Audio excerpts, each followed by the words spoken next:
Hello everyone. आज मैं बनाने जा रही थी आलू गोश्त। वीडियो शुरू करने से पहले मेरे चैनल को सब्सक्राइब कर दें। मैंने यहाँ पर लिया मटन, ऑयल ऐड करूँगी। उसके बाद अनियन को बारीक काट के उसको ऐड करूँगी। उसको थोड़ा फ्राई करने के बाद गरम मसाला ऐड किया है मैंने। फिर मैंने इसमें गोश्त ऐड किया है, मटन।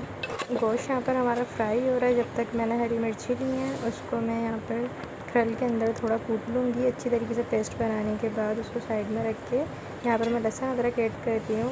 लहसुन अदरक डाल के अच्छी तरीके से फ्राई करना है। आज सारा काम फ्राई का ही है, मीन्स की अच्छी सी भुनाई करनी है। फ्राई मतलब भुनाई करनी है मैं अच्छे से। उसके बाद मैं यहाँ पर हरी मिर्ची ऐड कर रही हूँ जो मैंने पीस के रखी हुई थी। 3 टमाटर ले रही हूँ। टमाटर को बारीक काट लिया। इसके अंदर पिसा हुआ धनिया, हल्दी, पिसी हुई मिर्च और नमक शामिल करके ये जैसा मैं यूजुअल मसाला बनाती हूँ इसको मैं ऐड कर रही हूँ।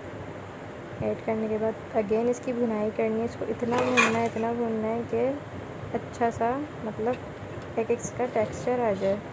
उसके बाद थोड़ा सा पानी शामिल करके मैं इसको और ज़्यादा भुनाई करूँगी। तेल अलग होने लगे यहाँ तक मुझे इसकी भुनाई करनी है। उसके बाद मैं 2 लार्ज साइज़ के पोटैटोज़ ऐड कर रही हूँ, मीन्स के आलू इसमें मैं ऐड कर रही हूँ। आप अपनी मर्ज़ी के अकॉर्डिंग भी ऐड कर सकते हैं। उसके बाद मैंने इसमें पानी और ज़्यादा ऐड किया। आपको जितना शोरबा रखना है आप उतना रख सकते हैं। फिर इसको मैं ढक कर पकाऊँगी। धुआं ही धुआं हो चुका है यहाँ पर। बाकी अब मैं इसको देखती हूँ कि इसको कितना पकाना है, कितना और पानी रखना है। आप इसको जितना पकाना चाहें पका सकते हैं, जब तक गोश्त ना गल जाए जब तक आपको इसको पकाना है। जब तक मटन ये ना कह दे बस कर बहन कितना पकाएगी। अब मैं इसमें ऐड कर रही हूँ हरा धनिया बारीक काट के। आलू गोश्त हमारा तैयार है। अब इसको चावल या रोटी किसी के साथ भी खा सकते हैं। वीडियो अच्छी लगी तो लाइक कर दें। बाय।